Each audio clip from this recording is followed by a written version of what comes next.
In 1753, the first published African-American poet and first published African-American female writer, Phillis Wheatley, was born. She was brought over to America on a slave ship from West Africa in 1761. The Wheatley family of Boston purchased her as a child. After she would complete her domestic duties in the house, the family taught her to read and write and encouraged her poetry. She learned English, Greek, and Latin. She also became familiar with the Bible and theology. During an age where African Americans were discouraged from education and learning how to read and write, the family that had purchased her encouraged it as they saw that she learned quickly.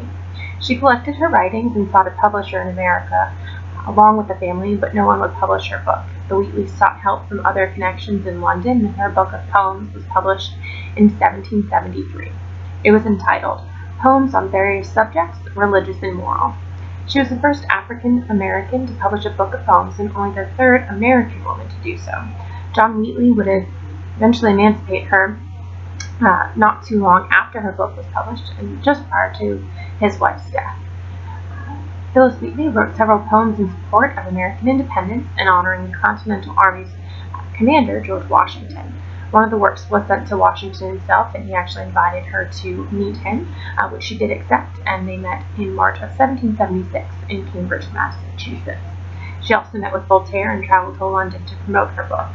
She married a free man, John Peters, from Boston in 1778. He was an aspiring entrepreneur, though they ended up living in poverty. She continued to write and have her works published. She did try to have a second book published, but was unable to do so as tensions rose in America and the Revolutionary War was fought. This did put her writing on the burner. Scholars looked at her writing in various manners. Some have condemned her as they believed that she condemned Africa in her poems. Others said that she condemned America. Thomas Jefferson was actually a critic of hers and did not see her as a noteworthy poet. She received criticism of her work even from fellow African Americans.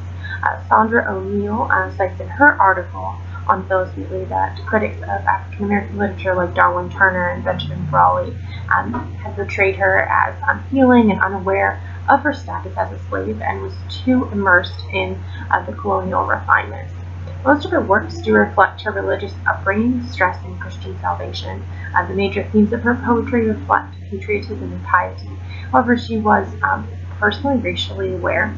She did address her views against slavery, repression, and tyranny on a personal level. She advocated for the black community during a time when most people said nothing against the slavery and mistreatment. She wrote about her concerns in the continent of Africa as well, as she was concerned that they were not Christians. However, she did not explicitly write anti-slavery poetry, which could be why some scholars said that she did not do much for the African American community. What must be remembered about Phillis Wheatley is that she was one of only three who was able to write poetry and prose while they were in bondage and have it published. She was the first published African American poet and first published African American female writer. She was also very patriotic and supported the American cause for independence. She deserves to be remembered for her contributions in literature and society. There has even been a statue that's been placed in her honor in Boston.